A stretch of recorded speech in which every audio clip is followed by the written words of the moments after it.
Okay, I'm live and I am excited this evening. First off, let me just say Happy New Year to all of you. I'm going to be doing a series. I think I'm going to be doing it every single night, 6 o'clock every night for the month of January. It is World Carnivore Month. So it's a great time. There's never been a better time to try out carnivore or take that first step and go keto first and then baby step your way into carnivore. Maybe by the end of the month, you'll be carnivore. There's never been a better time. Beginning of the year, brand new, fresh start, and you have all the support of all the wonderful different people on YouTube to help you along in this community. So it's a great time.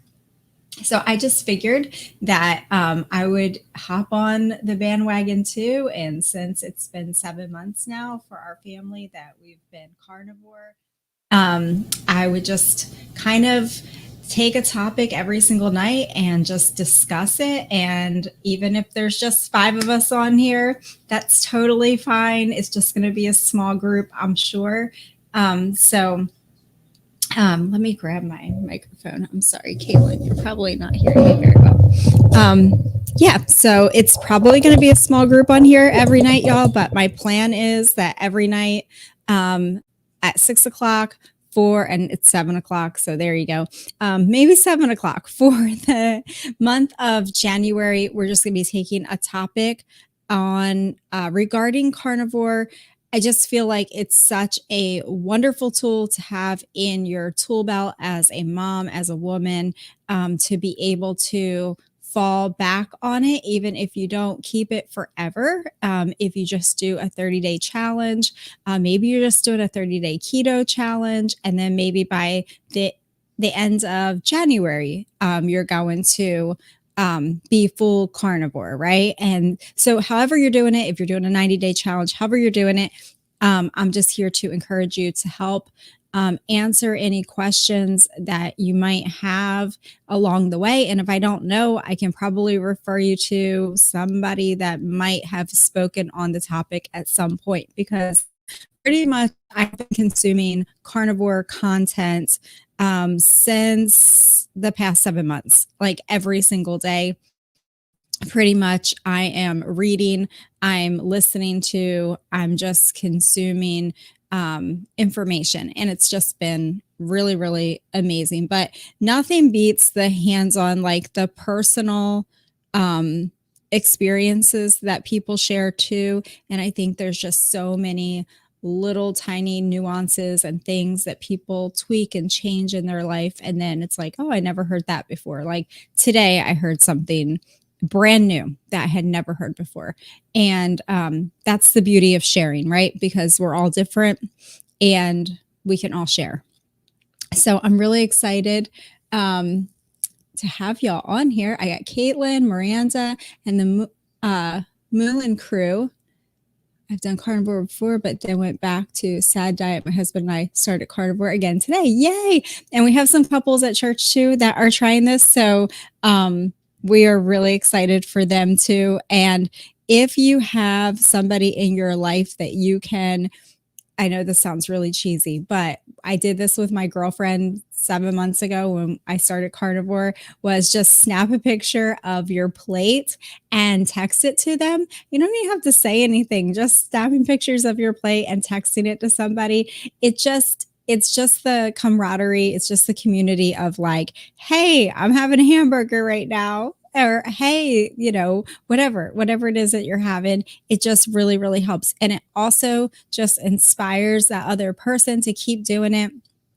And sometimes you come up with really cool ideas, right? So, if you get in a little rut or something, you're like, oh, yeah, that's a good idea, So, anyway, that's what I'm doing with one of the girls at church. And today is their day 1 of carnivore. So, it's really cool. Tonight, we're going to be talking about beginning carnivore, facing some of my biggest fears with carnivore when I started carnivore. Letting go of some old food concepts, health food concepts, weaning myself off of carbs and my family off of carbs because that was a process, and quitting my green juice, my green juice problem that I had, my method. So quitting my daily green juice, it was a big thing. Hey, everybody's going to have different mental hurdles to get over, and getting off of our daily fruit smoothies. So we would make fruit smoothies. You know, we were highly plant-based, whole foods, non-processed, mainly organic, plant-based. But we did still have some sugar in our life. Like a couple nights a week, we would bake and have some type of homemade dessert, gluten-free, dairy-free. It's been like that for, 6 years, but still we'd come up with some kind of like delicious paleo dessert. And of course, it had sugar in it. And we did different things over the years, honey, agave, all different things to not do sugar, but we kind of defaulted back to raw sugar. So anyway, that was, is a hurdle to get over, right? It's a mental hurdle that you need to get over. So that's what I wanted to talk about tonight, was just some of these things when you're starting out. So I think one of the things was, my biggest fear in it was, letting go of some of these concepts that I had really, really clung to my whole entire life. Like not eating very much meat, that was healthy, right? And I had to force myself to eat meat, y'all, in the beginning. I'm not a meat girl. I was never a meat girl. I never ate red meat at all. And my husband can testify to that. Growing up, I would only eat it if I had to. And then once I got married, I definitely did not eat red meat. We did chicken. He would get a hamburger if we went out somewhere, which was rare, or rare to go out, not rare meat. And he would get steak, like very rarely. Like if it was like an anniversary dinner or something really special and we went out, he would get steak and I would get fish. So that was my biggest obstacle, I think, was that, okay, how am I going to do this? Because I don't like bacon. I don't like beef. I don't really like meat at all. And I'm really used to like the whole plant-based thing, So that was, I had to just put on my big girl panties and be like, okay, I'm going to eat this. This is what they're saying, and I'm just going to believe it, and I'm going to do it, and I'm just going to force myself to eat this. So even to this day, I'm still not the biggest bacon person at all. I'm not really a steak person. I ate a lot of steaks when we were on the cruise boat recently, because they were done really well. But even my family, they do steaks really well. There's a bunch of them that enjoy steaks. I'm just not super a steak girl. And I know that's weird. Once in a while, I enjoy steak. Mainly, I just enjoy like my ground beef and stuff like that. So I do add fat to that, mainly butter. So anyway, yeah, there was just some things that we had to get over as a family, and things that I had to get over in my mind. Fruit being one of them. I was totally addicted to the sugar in fruit. I would buy fruit like baskets full of apples, oranges, grapefruit. Every week, I would just have tons of that lined up for the kids and myself to eat. And so that was something that we had to let go of, right? So how did I do it? So I'm talking about like we were switching from high carb, low fat. This is basically what we were, high carb, low fat, to the opposite, high fat, high protein, low carb. So we did it. We jumped in. I want to say we jumped in the deep end. I mean, we literally flicked the switch and I said, we're doing carnivore. And we did. But with the caveat of we did it our way. So we gave grace. We finished our fruit baskets and emptied them out that week. And then after that, there were still some random cans of peaches that were just in, juice, but they were in the pantry. So I would randomly pick them out and give them to the kids as snacks. I switched them over to frozen berries. So I get big bags of frozen mixed berries, and then I get other big bags of frozen blueberries. And then that became our nighttime snack. And it also became, for those first few months, it became our smoothie ingredient. So rather than doing like pineapple or mangoes or, all the other things, peaches, other things that we would put in smoothies, we just went to berries in our smoothie. So our smoothie was either blueberries, mixed berries, or strawberries. And we still hung on to that. So we would do meat and eggs for breakfast. We would do a smoothie for lunch. And it was a keto powder is what I used. Of course, it's not animal based, but it was a very clean ingredient, like a keto friendly powder. And then we would do meat for dinner. But that was our transition period for those first 3 months, I would say. Definitely, I don't know when the smoothies tailed off for me. It was probably like maybe in the second month that I just kind of I went down to like a smoothie. Like I would drink like half a smoothie and I'm like, oh, this is so sweet. I can't drink all of it, or I'd rather just have something else.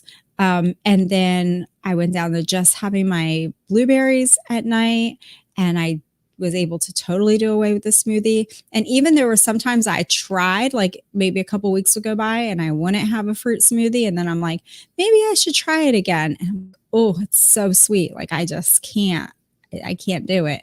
And then my older kids and my little kids, it probably took them well into the 3 months to finally let go of that smoothie. And sometimes they would have it as a dessert for nighttime before bed. If they didn't have one for lunch, they would kind of have it like as an ice cream, So gradually we switched over from that, and we reintroduced butter back into our life, and because we were dairy free for 6 years. So we reintroduced butter, and that was a big game changer. And we just did a lot of things to kind of, I always talk about this, like keep the morale of the troops, right? To keep the troops happy. And if you are just doing it, you and your husband, or if you're just doing it for yourself, keep yourself happy. But like if you're doing it for a family, it really is important, I think, I wanted my kids to always have a positive experience around food and their relationship with food. So I didn't want it to be like, what is mommy doing now? Even though it seemed a little bit like that in the beginning. Because they were like, we can have bacon? Like, she never lets us have bacon. Like, what in the world? Like, what's wrong with her? And I did have like one of my teenage boys like, we're all going to get sick. You're giving us butter and bacon. Like, this isn't good, So it just took some time, for everybody to be educated about it. And I think that's the big, big key in this is I still do it today, to this very day. And I'll probably do it for a while, just knowing that when you switch what you eat, and you need a support system, I've always gone back to YouTube as a support system. I find different people that I really relate to, and they're like my favorite people to listen to. And then I find different doctors to listen to, and it's just what I'm in the mood for that day.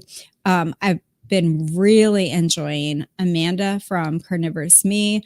I watch her like every single morning. I just think she's so inspiring, and she's just a real person. Like, she's just a real person, very down to earth, very sweet. And I like that. I don't really have a whole lot of people in my life that are eating low carb. So it's important, right? So anyway, that's a big deal, is like getting on YouTube, finding your people. If you have to join a group, get a tribe. And if, or if you have somebody in real life, like I said, that you could just snap pictures of your plates and share them with each other and text back and forth. That's super fun and encouraging. And it's also really great for when you hit those bumps in the road, right? When you went, like, I remember drinking. So I would drink 2 of these big 32-ounce things of green juice every single day. I've done that since I had my scare with cancer. And so for me, giving up that green juice powder was like really scary. And even though, like, in the beginning, my girlfriend who was carnivore for a year, she was like, then keep it. Don't worry about it. Just keep it, And I tell people that, like, if your big hang up, like, my mom wanted to go low carb and maybe keto. And she said, but I can't go to Starbucks. And I said, yes, you can. Go to Starbucks. If that is what's going to keep you to make the rest of your day good decisions, then keep your Starbucks. Don't worry about it. Now maybe you can go on Google and find out what are some keto Starbucks drinks, right? What are some low carb? And there's a list of them, y'all. They'll tell you exactly how to order it and all that stuff. I'm not a Starbucks girl, but my mom super is. And like, they'll tell you exactly how to order all of your favorite drinks from Starbucks and make them keto or low carb. So maybe you'll get to that. But if that's your one thing, keep your one thing. Don't get so hung up on that you're not going to do it because, I'd have to give up my dark chocolate piece of candy or something at night. No, keep that. Just keep it and then eat your meat during the day and eat your eggs and everything. And you're going to get there. You're going to build up to that.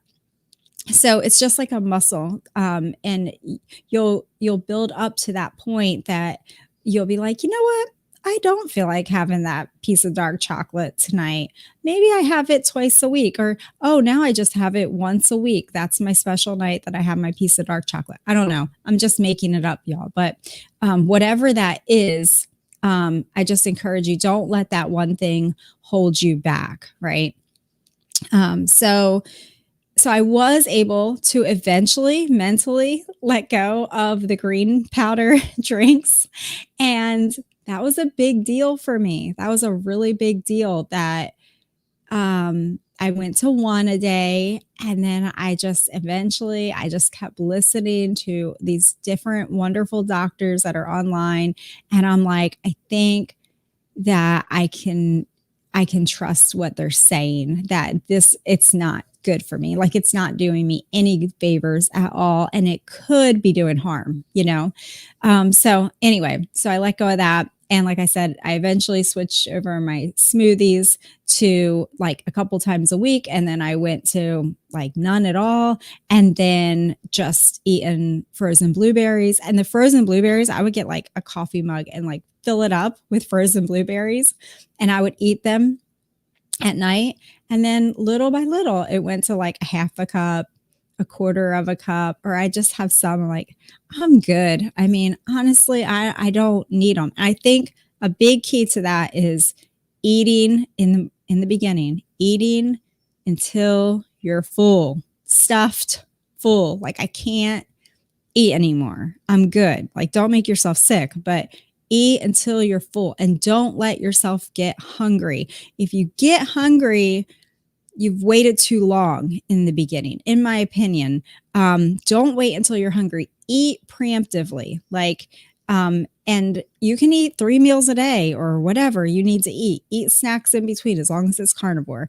But eat and take care of yourself because you're healing in the beginning. And I wouldn't try to focus on exercise. I wouldn't try to focus on any other goals other than just staying carnivore in the beginning or just staying keto in the beginning.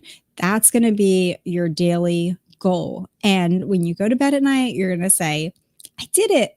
Like, I did it. That's what I did. Okay. I might not have done this or that perfect. I might not have got the dishes washed. I might not have got whatever, fill in the blank done, but I stayed here. I stayed on carnivore. This was my success. This was my win today. So just don't forget to encourage yourself with your wins every night as you're laying there in bed. Go over your wins, even if they're small wins. Go over them in your head, because that's really what's going to help you so much. And I still do it. And I do it with other things too, not just food related stuff, but we're talking about food tonight. But, like a while back, I had kind of slipped in my goal to read to my children every night. I always love to read to my little ones, at least one book every night, one of their storybooks. And I had kind of slipped in that. And I don't know how much time had gone by, and maybe a month. And then I was like, man, this is really bothering me that I'm not reading to them at night. That's something that I really love to do with them. And so I'm like, okay, tomorrow night, we're getting out a book and we're reading, just one of their little storybooks. They got a lot of storybooks that are their favorites, and they'll go and pick out, which one they want me to read to them. And so now we're up to reading 3 books, reading 3 stories every night. But anyway, it's just those little tiny things. So when I go to bed at night, I'm like, I read to the kids. You know what I mean? Like, that is really, it's a small win, but it's important to me. And so that makes it a big win. So it's the same thing with carnivore or keto, whatever you're doing. So, yep, I think I talked about all of those things, letting go of some old concepts. Yeah, I mean, when I look back, y'all, I was highly plant-based for most of my entire life. I just was not a meat person at all. So, it's just really funny. And then even once we were married, I mean, I bought like those whole rotisserie chickens, and I would have like one of those a week for us as a family. But other than that, we just ate grains, we ate rice, we ate beans, we just ate a lot of plant-based. And I think that I attribute a lot of our problems in our 20s and 30s, and then they really came to be in our 40s, was from plants, just so much plants. And my theory is, this is not related, but because I'm not, I don't know, I don't feel like I'm accredited enough to have a theory, but one of my theories is that it's all the chemicals that they're spraying. That it's the chemicals that they're spraying, it's the toxins, it's the pollutions, it's in the air, it's in the soil, it's in the water. You can't get away from it, even when we're growing our own food, and I'm canning my own food and doing all that stuff for all these years that I've done that. There's just toxicity, there's just toxins, and the plants can't handle it. And I mean, we know I know that they're spraying. I mean, most of us know that they're spraying. So there's that. And then there's just the pollution, and there's just everything, and it's in everything. So that's my theory with why removing the plants has just helped us so much. I mean, I've lost all my weight that I wanted to lose. I'm feeling great. And lately because I've been watching Amanda Carnivore's Me, and she gets on the treadmill for 3 minutes, elliptical machine, 3 minutes every morning. So I said, you know what? I can do that. I can do 3 minutes, because we've had these colds. That's been like the whole month of December. And I was only sick for a week, but then it's the after being sick thing where you just feel like drained, you don't get your energy back. You just don't have your wind in you. So I was looking at my lonely treadmill in the living room, and I'm like, okay, I can do 3 minutes. I can get on there and walk for 3 minutes, because before we left for the cruise, I was doing sprints around the yard. I was riding a bike. I just really had lots of energy. So anyway, I've been now I'm up to 5 minutes, and it was just 5 minutes in the morning. That's it. So now I'm trying to challenge myself and do it twice a day. So 5 minutes twice a day on the treadmill. It's a third of a mile. And you know what? even if I was only doing it 3 minutes a day, like she's doing her elliptical 3 minutes a day, it's better than it sitting there and not doing it all. It's better than nothing, you know? So that's been really cool. Yes, Miranda says also the lack of nutrients in plant foods. Meat and fats are so nutrient dense. Yes, absolutely. And I had no idea about that. I mean, I just had no idea. I was listening to the total opposite people. So I just, so much has improved for me. My skin, I don't have any skin issues anymore.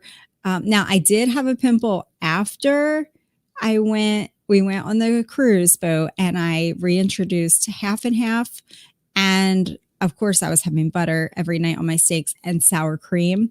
And after that, my chin broke out a little bit. And I was like, I think I need to back off the dairy and just clean things up a little bit and stop with the half and half in the coffee. And that was it. So I felt way better, and just taking those things out and not exercising because we had colds, and I just haven't really been, other than recently, like the last 2 weeks, I finally been getting on the treadmill for, like I said, 5 minutes. It was 3 minutes in the beginning. But other than that, little bit of exercise, not really exercising or doing anything, just kind of really in the house. And I was able to drop my 6 pounds I had gained 5 the week of the cruise, and I dropped 6. So I was like, oh, yay. So anyway, that's been really, really, like, that's so powerful. I mean, I would have to work really hard and barely eat anything with any other type of diet or way of eating to lose 6 pounds.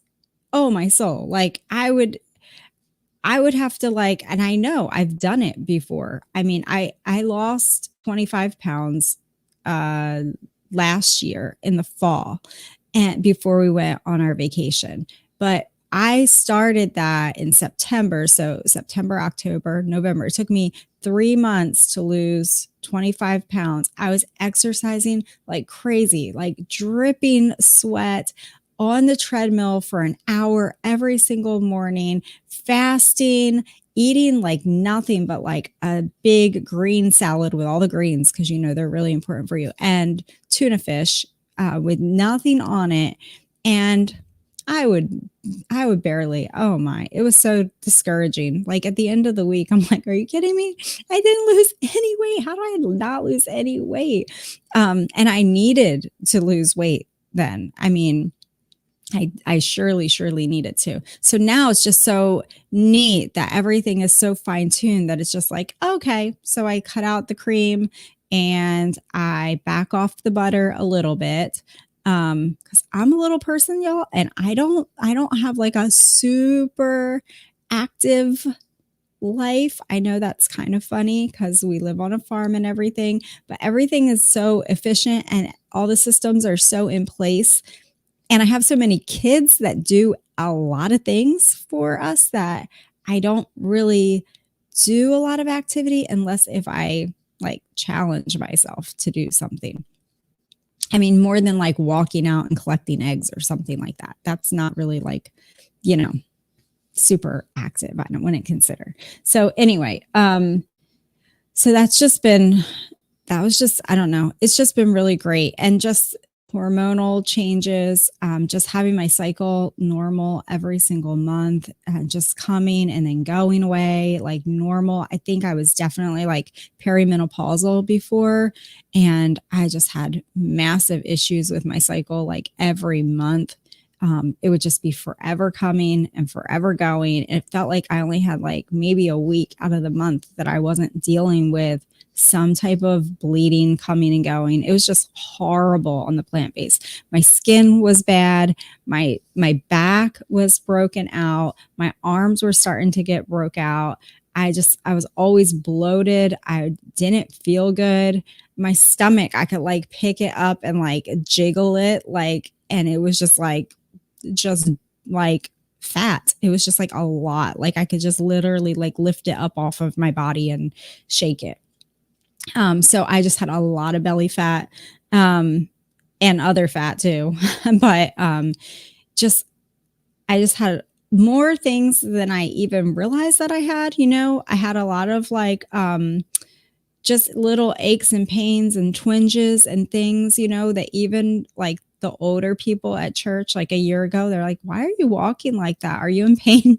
Like, no, it's just the way I walk when I get up, like, but it was just like everything was stiff and, not always, but like when you woke up in the morning or if you were going to bed at night, if you rolled the wrong way, it was like, oh, that hurts. Oh, I gotta do like a 3-point turn to like roll over. Like, it shouldn't be like that when you're 45. Okay. I know Dr. Chafee talks about like, if the natural life expectancy for humans, and this is based on medical, and my husband was saying, even with people that sell insurance, right? Like, so for an insurance claim or whatever, insurance companies, they say the natural life expectancy for humans is based on 120 years old, or it might be 125. I can't remember years old.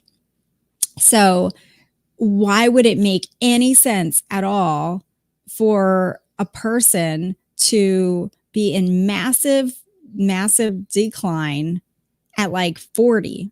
We shouldn't be in massive decline at 40. And I'm seeing some people that are like, they're in their 20s and it should be the prime of their life and they should be so at their optimal health, and they're not because of food. I'm not talking people that have health issues and, extra things. I'm not talking about that. I'm talking about young people that it's just the food that's holding them back. And we didn't realize it, I think, because we were more on the thinner side. We weren't ever like really heavy or obese. So we always just kind of faked ourselves out in our own head to think like, well, we're eating healthy. I'm making my own bread from scratch, all these years of being married, we're doing all the healthy things. We do low sugar, we don't eat, all the pre-made stuff or box stuff. And, so it was easier for us. And we didn't like, I think if we had been significantly overweight all those years, or if we had massive health issues all those years, we would have been like, whoa, something is really wrong. But because we were just kind of like skating by middle of the road, it was like, oh, I don't know. I guess we're normal. I mean, maybe we're 20 or 30 pounds overweight, but we're doing good. I mean, no, oh yeah, it hurts to get up and sit down and move and, but that's normal. It's just old age or whatever. It's because I'm out of shape. I need to exercise, or, you can think of all these excuses. And so that's what we did. And it just kind of, the reason that we went carnivore wasn't to, even address health issues. The reason that I went carnivore was initially just because I was looking inside my pantry and I was like, you know what? This is crazy and this is not sustainable. And we've been doing this homesteading thing for 10 years now, and I'm never going to get there. Okay. Like I'm never going to grow enough peas to can. For my family to eat, to have enough peas I'm never going to have enough corn. I'm never going to have enough flour. I'm constantly going to be buying rice. I'm constantly going to be buying grain and quinoa and mayonnaise. And I'm constantly going to be buying, or growing tomatoes and canning sauce. And I'm always going to be doing this. This is never ending. And, when I looked at that pantry, it was just bondage. It had really, really become bondage. And I know there's people that love gardening. I don't understand totally, but I loved gardening more probably when I was up north and it didn't matter as much. But being in Texas, it's a whole different level, and it is not super enjoyable if you're trying to do it with the pressure of feeding a family. It's really just kind of super intense. And it was also making us sick at the same time, which I didn't know. So, so yeah, when I looked at that pantry, I was just like, this is not sustainable. I'm never going to get there. And my friend had been doing carnivore for a year and she was doing phenomenal. They had dropped like 100 pounds, cured his type 2 diabetes. She looked amazing. They were like different people, just night and day. Hormones, hair, skin, everything was just different. And I was like, well, I know that you can live on meat, you know? And I was like, huh, you know, could we do this? I mean, the pioneer people and everything, that's what they did, right? They ate squirrels and deer and whatever they hunted, possums, whatever they could kill, they ate it and they kept on going, right? Like I'm talking like, you know, the explorers of the Wild West, right? So I'm like, I know it's possible. And then I looked up like the American Indian tribes and North American Indian tribes. And I was like, you know, what did they eat? And it's like 90% of what they ate was meat.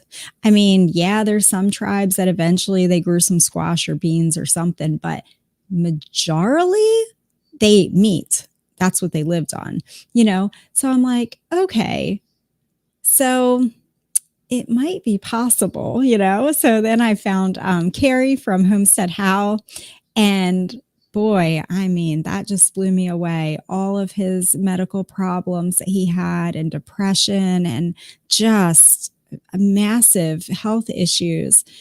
And so I started watching his videos and I'm like, that's it. We're just going to do this. Like, let's just do it. And I mean, I did it solely for, I know this is really strange, but for just being more sustainable and simplifying our life of, you know, if we can just eat more meat, which we already had. I have 7 freezers, y'all. We're homesteaders. So I had 7 freezers full of meat that we were going through like so slowly because I was like, you know, divvying it out every week, like rationing it. And I had kids that did not eat meat. Okay, so I said I didn't eat meat. I have 2 kids that did not eat meat. Once in a while, very rarely, they would eat meat, but they really, really were just vegetable kids. And so that was interesting too. I had to be very gentle about this whole thing because they needed time to adjust to that. So in the beginning, I said we had the frozen blueberries. I also had lots of cans of green beans. I still have tons of cans of green beans. And so every night with dinner, I would get out a can of green beans and I would warm them up. And I say, if anybody wants green beans with their dinner, and for maybe a month, different people would eat green beans as a side with dinner. And then we just got to a point that nobody was eating them. And then so I would ask, like, does anybody want me to heat up a can of green beans with dinner? And they're like, no, Mom, don't even bother. We don't want the green beans. So I just kind of let it naturally phase out.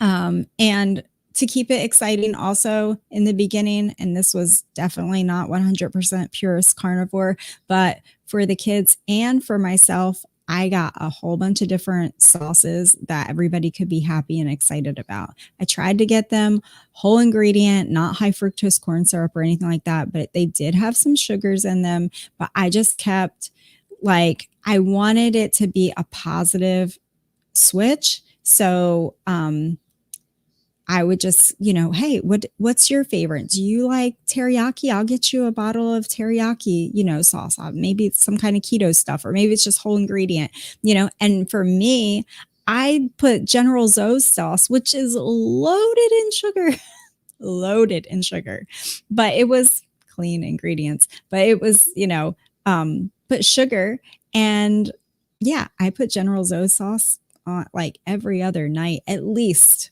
every other night. In the beginning, I was putting General Tso's sauce on things, and barbecue sauce. We went through barbecue sauce like nobody's business in the beginning. We just found brands that were just plain ingredients and kind of just stuck with them. And eventually, slowly, like I would say,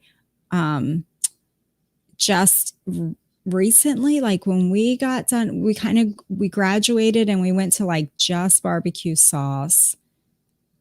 Me and my husband were able to give up the sauces. Like a few months in, we could give up the sauces, but the kids held on to the sauces, and that was fine. And then we still had like ketchup, barbecue sauce. I think we went to just barbecue sauce, and then my kids, some of them decided they liked just yellow mustard, and then it just switched probably in the past, I don't know, maybe the end of November, that they just like butter on their meat, and they're just super happy with butter. Once in a while, they like honey, my little kids. So I'll put honey on like their eggs or honey on, yeah, like, I mean, tonight, my one little boy, he was like, "Can I try honey on my beef?" And I was like, "Sure, I don't care." So they're kids, and they don't have any health issues or anything like that. So they're more adaptable than us 40 something year olds. But anyway, it's just been really, really good, y'all. It's for so many ways. Feeling good is great. Having good mental clarity, being calmer as a mom has been great. Not driven by these like super high and low carb roller coaster ride all day long, where it's like you eat a piece of pumpkin bread and you have like sugar spike, and then 20 minutes later you're fighting with yourself in your mind because you really want to eat another piece of pumpkin bread, or the kids made cookies this weekend, and like, how am I going to not eat all the cookies? All of that kind of stuff, like all of that is gone. I don't have any issues with, when we go to church, almost every week we have a big fellowship meal at church. There is a spread of food, of any type of deliciousness you can imagine is on the food table. And then there's a whole nother table of desserts. I don't have any problem at all just skipping over that. I don't feel slighted. I don't feel like I'm missing out. It's just been fine. And that was a process too with the kids, that like when we went to church in the beginning, it was like, okay, well, that's the exception day, right? You can just, we gave a lot of grace for church day, right? For letting them choose their foods. And then over the course of several months, it was like, okay, well, because certain people would get belly aches, like really bad belly aches, if they ate like, say, macaroni and cheese. You're not used to gluten, and then you're not used to all that cheese, and it's like, oh, so there were certain ones that would really not react well if they just ate whatever they wanted. So they figured that out, though. They came to these things themselves. Even my little kids, like, oh, that really hurt my belly. Like I was all balled up in pain, when I had a slice of pizza. I'm like, well, that's what that does to you. So now so then you got to make your choice, but so little by little, and then we could pick out more like keto kind of options from the food table when we have our fellowship meals for the kids. And then little by little, they're just like, we're good with the meat, they're fine with the meat. Or if they have something, if somebody brings like a bowl of grapes or strawberries or things like that, they might have a few of them on their plate, and that's their treat. And then with the dessert table, I said, okay, well, you can have like one thing, you can have, one cookie, or you can have one piece of cake or whatever. You're not just going to have like all of it, and then little by little, we switched them over to ice cream. We would bring our own ice cream, and then that would be their dessert. So they could look at the whole dessert table, and then we're like, okay, but we're having ice cream because, whatever. And then they did that. They switched over to their ice cream. And now in the past month, I was able to get them these bars. It's like a whole food bar. And I'm looking for other options and other bars too, but I got these ones and I told them this Sunday, I said, if you decide not to have any dessert from the dessert table, then when you get home, you can have one of these bars. It's peanut butter and dates. So it's more sugar than I would want to have, but they're kids again. So anyway, and it's Whole Foods and we don't do peanuts and we don't do peanut butter anymore, but this is a special treat. And I'm like, guys, this is going to taste like a peanut butter cookie to you because you haven't had this much sugar.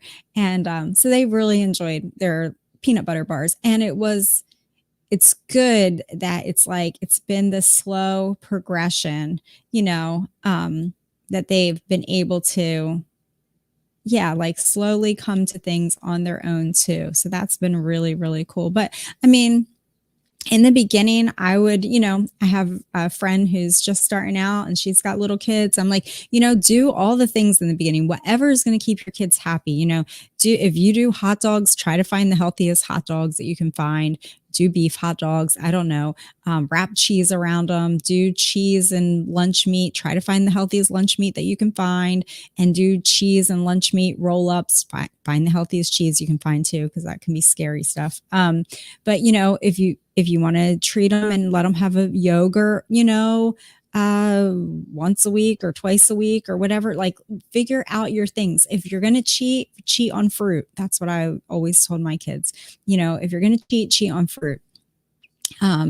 Do the berries, do the frozen berries, the frozen mixed berries. If honey makes them happy, put honey on their scrambled eggs. We bought a waffle maker in the beginning. We haven't made waffles in, I don't know, 2 or 3 months now.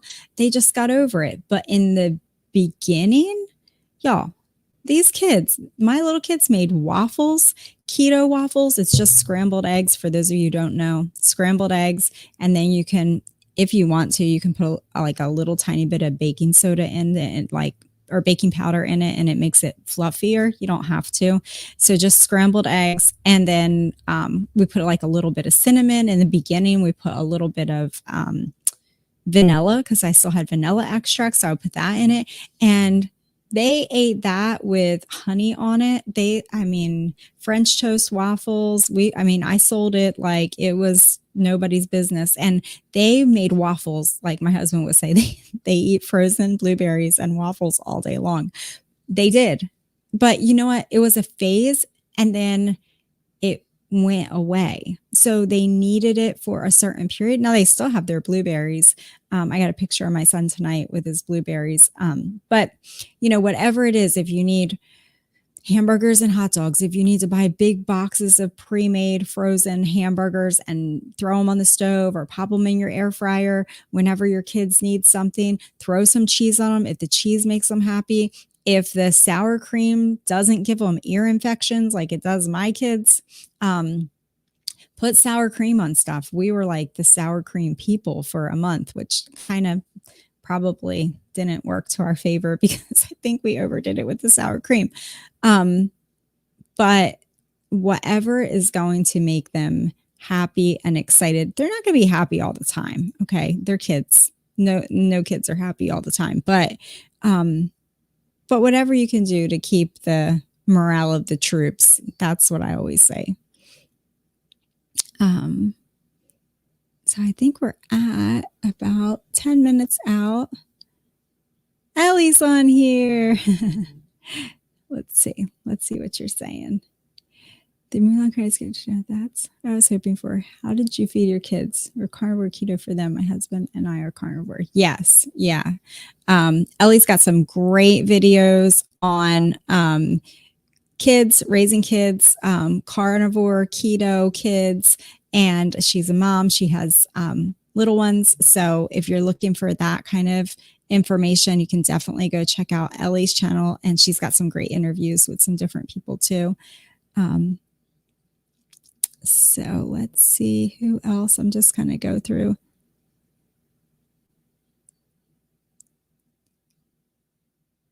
Yeah. And my older ones, they had to make their own choices too, because they're driving and working and, doing things like that. And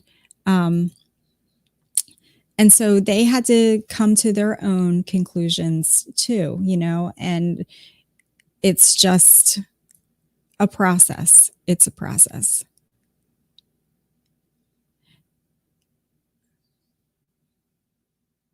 And I think the really cool thing about it is that you can, if you want to treat yourself and you want to, get the kids some yogurt and let them put some frozen berries in the yogurt, or if you want to get, we have a Ninja Creamy ice cream machine, and I bought a whole bunch of those extra little pint jars, and I make up a whole bunch of ice cream ahead of time and put it in the freezer for them. And if you want to treat yourself, you can. But if you are the parent in the group and, maybe once we get to our goals, maybe once we get to like a year in on this thing, we'll find more opportunities to treat ourselves. But right now it's like me and my husband, we get a treat once a week is our treat. Sunday evening, I have these bars that I got. Before that, I would have some of my keto ice cream that I make. That would be my Sunday night treat. But now I switch, maybe because it's wintertime too.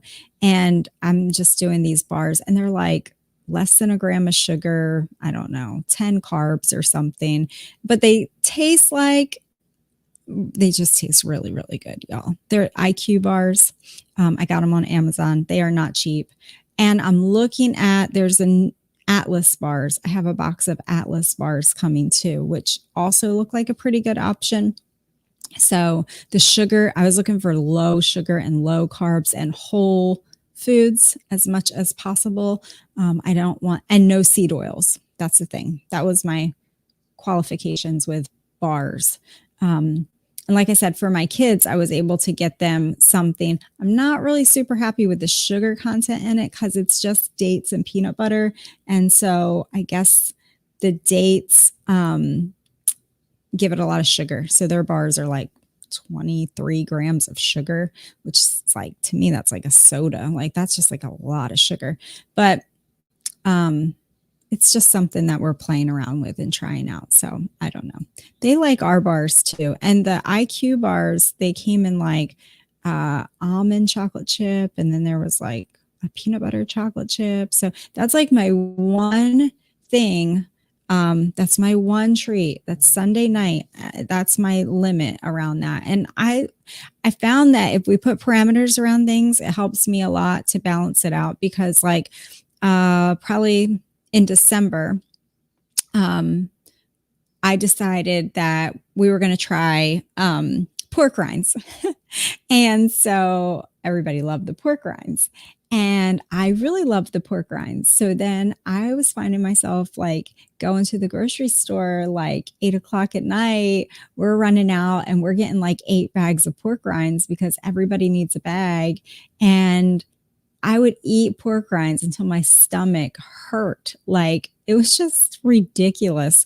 And so I think that it's the same with the sour cream. Like we were putting sour cream on everything. And then I was like finding myself buying like big 1/2-gallon buckets of sour cream from Walmart and justifying it by saying that, it's carnivore and it's cheap. But then, everybody's colds didn't do very well. And then we ended up with ear infections. So it was just like, yeah, it's probably not best practice to like have it all the time. Like pork rinds are probably fine, but you can't have like a bag every single day. Maybe some people can, but I think that was my biggest thing that I'm kind of coming to is setting parameters around things. So saying like Sunday is our day that we're going to have dairy. If we're going to do dairy or cheese on our burgers, or if I'm going to put cheese on our meatloaf or something, it's going to be on Sunday. That'll be our cheese day, right?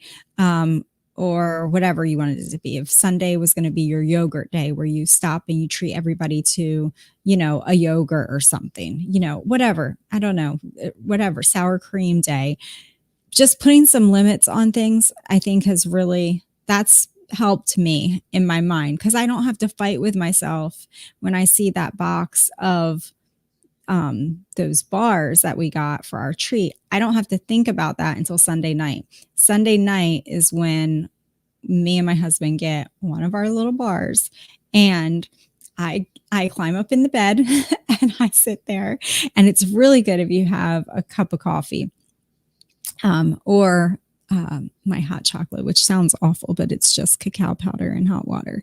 So they're really good like that. Yeah. But anyway, it's just finding those things, whatever that motivation is for you. That is my reward for doing it again all week long. Like I made it through. I did it again. It's just been really, really good. And trying out new fun things, like I've been watching Amanda from Carnivore Kids, and she has these LaCroix, and I forget what the other one's called. Waterloo, I think. The drinks. There's no stevia. There's no sweetener in it. There's nothing like that. There is natural flavoring in these things, which who knows what that is. So even with that, like I try to just like have one, and I don't know that we're going to keep that in we just did this over the holidays. We don't celebrate Christmas, y'all, but we just got these like something special, something different to try out. Everybody's been home for 10 days and everybody's had colds. So I was just trying to, keep the morale of the troops. I always say it sounds so corny, but like, when you're not pigging out on like cookies and baked goods, and we're not baking for 10 days and doing all the things that we normally do, I'm like, what can I do? Oh, I'll buy some of these. Amanda drinks these. They can't be too bad. So the kids were excited about them. Like, it's the little things.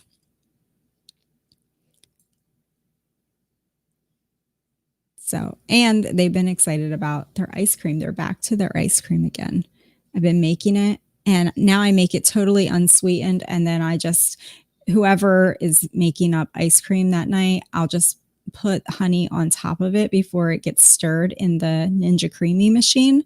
And I ate mine without any honey in it at all, and it was fine the other day. You still get the whole ice cream texture. It's still good. And it's lots of eggs. I load it up with eggs. So it's eggs, and I do mine with coconut cream, but you could do it with half and half, I'm sure. It's basically the Dr. Kilt's recipe, except for I stopped putting vanilla in it because we ran out of vanilla, and I'm just not buying more vanilla. I bought too much vanilla over the years.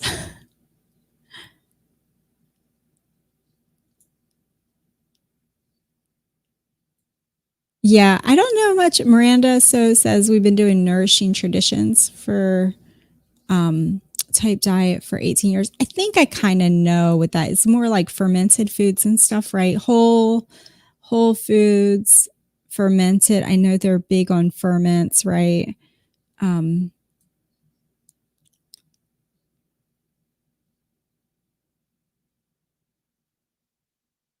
Yeah. Mullen Cruz says that it's been harder for your older kids. Yes, I think you have to give it time.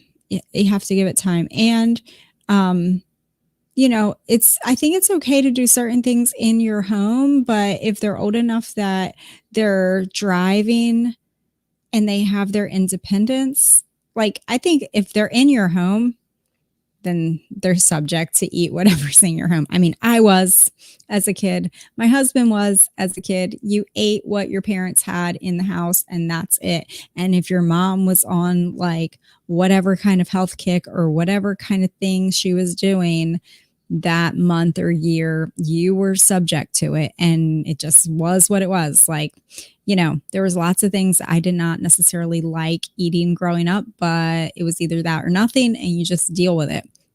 So I think there's that. I think sometimes we're afraid to tell our kids no, but then there's when they get older where they're driving around and they do have their independence, then you have to, gently educate them, try to get them interested in, try to reason with them of what you're doing, and hope that educating of them is going to help impact their choices that they make. And when you hear that they made a poor choice with buying something that's out and about, then you can maybe gently tell them what better choices would have been. Like for my older kids in the beginning, when I would say, if you're going to cheat on fruit. Don't cheat on like French fries, please. Like, you know, or if you're going to get sweet tea, get it cut in half, do half unsweet, half sweet, or, you know, take this relight powder with you and just get your unsweet tea and put a scoop of relight powder in it, you know, like kind of set them up for success. And they still have to have their independence, right? If they still order the sweet tea and drink it, then that's on them. But I do tell my kids, my older ones, that they're going to have to pay for their own cavities, because when we're not having sugar in the house and they're choosing to have sugar out and about, then they will have to pay the dentist bill, because I'm not paying for that. So anyway, oh, my camera moved. There we go. So anyway, I think it's just kind of that. It doesn't have to be a democracy all the time. It does not.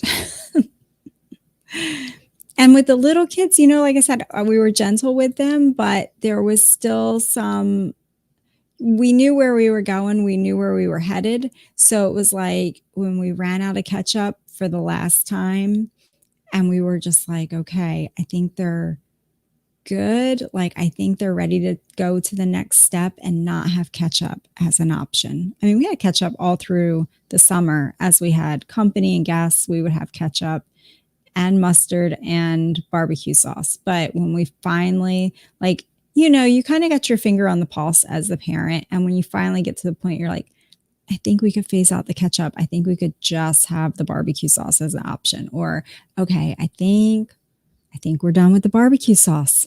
Okay, I think we're good. We can just sell them on butter and sour cream. This is going to be good. Okay, they're ready for that next step now. So, so that's just, it just comes. But I think you have to allow time for it.